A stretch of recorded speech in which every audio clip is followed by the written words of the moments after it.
Vashti Hardy, the author of the Brightstorm series, which you might know with Dark Whispers and Brightstorm. Brightstorm's the first in the series and Dark Whispers is the second, and also Wild Spark, which you may have heard of. This book was the winner of the Blue Peter Best Story Prize in 2020, so really lucky book there. And also now, most recently, the Griffin Gate, which is out today, October the 1st, with the wonderful people at Barrington Stoke, and it's illustrated by the wonderful illustrator Natalie Smiley. Look what a fabulous job she's done here of drawing the main character, Grace Griffin, and her robot raven, Watson, there. So I'm going to give you an exclusive reading from the story today, and also tell you a little bit about it and leave you with a little activity, a writing activity that you could maybe be inspired to go off and do. Let's start by telling you a little bit about the book first. So in the world of the Griffin Gate, it's a little bit like our world, but different as well. It's a world called Moorland, and in Moorland there's some very special technology that's been invented in a city called Copperport, where the Griffin family live. Now, great-grandma Griffin many years ago invented an amazing technological map. She was very inventive, great-grandma Griffin, and this map is no ordinary map. This map is a huge map that shows the whole of Moorland, and you can teleport into the map and over to different places around the world of Moorland. So Grace Griffin and her family don't teleport just for fun. The map was created because great-grandma Griffin wanted to help people around the country and find a quick way that they, as wardens, could zoom into the map and go and help people that were in need anywhere. So there are lots of these little red phone boxes that you may notice from our world that are in their world that people can use to call up if they're in difficulty. It might be a small difficulty, like you've got a cat stuck up a tree or something, or it might be something that's more like an emergency, like maybe you've been robbed or something like that. So the wardens are there to help and protect the world of Moorland. But Grace Griffin here, she is too young to be a proper warden yet. She's doing her training, she feels very capable, and her brother Bren, who's 2 years older, is a fully fledged warden now, and he's doing rather well and getting lots of attention. And Grace, between you and me, she's feeling a little bit jealous of him, and she doesn't see why she can't be a warden too.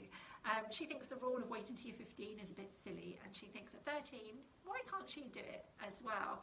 So Grace is eager to go into the map. So I'm going to read you a little bit from chapter 2, where Grace is having a little bit of a dilemma. Mum's just left Griffin House, so the only people in the house are her older brother Bren, Grace, and her robot raven here, Watson. Here we go.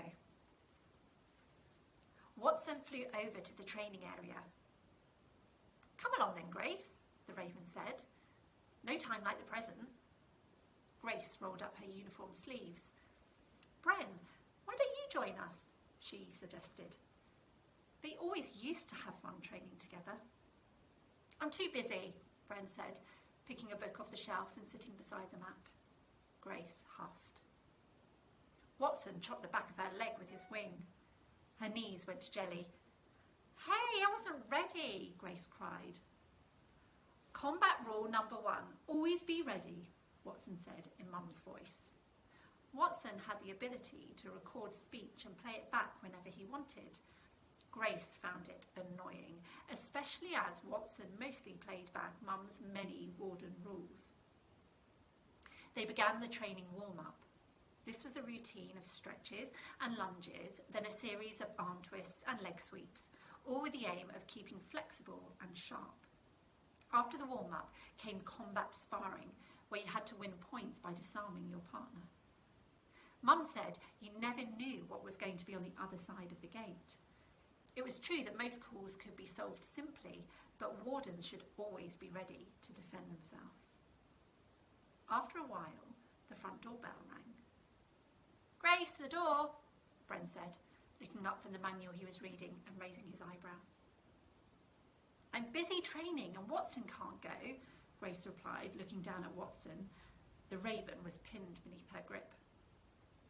But I'm in charge of the map, said Bren. It's probably just Mum forgetting her key again. Bren let out a loud sigh and strode into the hallway. Grace released Watson. Out of the corner of her eye, she saw a man at the front door and heard him say, Spare parts for sale? No, thank you, we don't, Bren started. Cogs, fuse boards, micro screws, the man interrupted. No, really, Bren tried again. Iron web, electro bulbs. The man was very persistent. The cold, wintry air from outside blew Grace's way, so she got up and shut the map room door. Right, Watson, best of 5, Grace began. But her attention was suddenly caught by a sapphire blue light flashing on the map. A call was coming in. Grace hurried over to the table. The light was in a small village to the far north, marked Mudford. Someone there needed help. A strange fizzling started in Grace's stomach. Perhaps this was her chance to prove that the age rule was silly. There was no real reason why Grace couldn't answer a call. She'd had as much training as Bren. The light changed to red.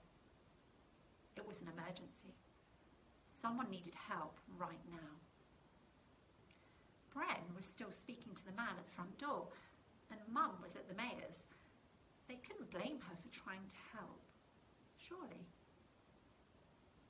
Don't even think about it, Watson said, flapping his wings to land on Grace's shoulder.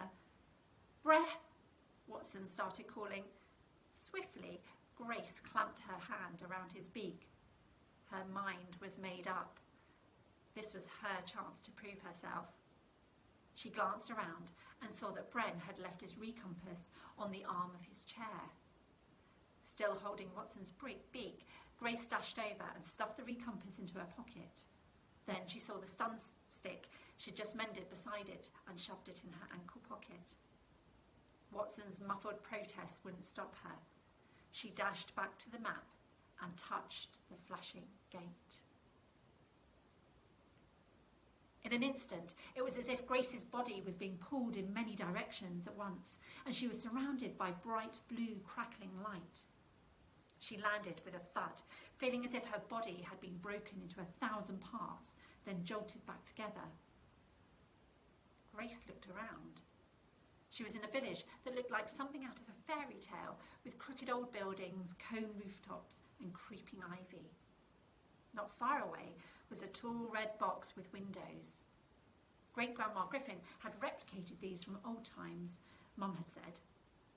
They'd been used for something called a telephone. People could call the wardens for help from these red boxes. Mum said you could teleport anywhere within 50 metres of the box used to call you. Across the square, a woman stood in the doorway of a shop called Celia's Hardware, beckoning Grace in. I'm going to leave it there so you can find out what's going on in this strange little village of Mudford and whether Grace might be in a bit more bother than she bargained for. So hope you enjoy it. If you're looking for a copy, you can find one at one of your Moon Lane children's bookshops or local independent bookshop near you. Go in and ask them and see if they've got a copy for you. So let's give you a little activity to do. So as you've heard, there's a map that you can teleport into. I think teleporting stories are really fun because you can make any world possible. You can go from being your normal self and teleport yourself into something fantastic. So I'm going to say to you, if you'd like to write your own teleporting story, imagine you have a map that you can teleport into. What part of this world would you go to help someone in need? Would you go to maybe the rainforest to save an animal or something? Would you go to the desert? Could you go across into the ocean to help someone? Or perhaps maybe you would teleport to another planet. Maybe you would teleport back in time or into the future. But have fun. See if you can write your own teleporting story, and let me know if you do. Send them my way and tag me on Twitter, or let the people at Moorland TV know. So lovely to chat to you. I hope you enjoyed the story so far. Let me know what you think. And don't forget as well, you can subscribe to Moorland TV to find out about lots of other amazing books and hear from authors and illustrators. Oh, I also hear that the lovely Natalie Smiley may be doing a little lovely draw along for Grace Griffin, which I'm really excited about. I'm going to do that. So take care. Bye.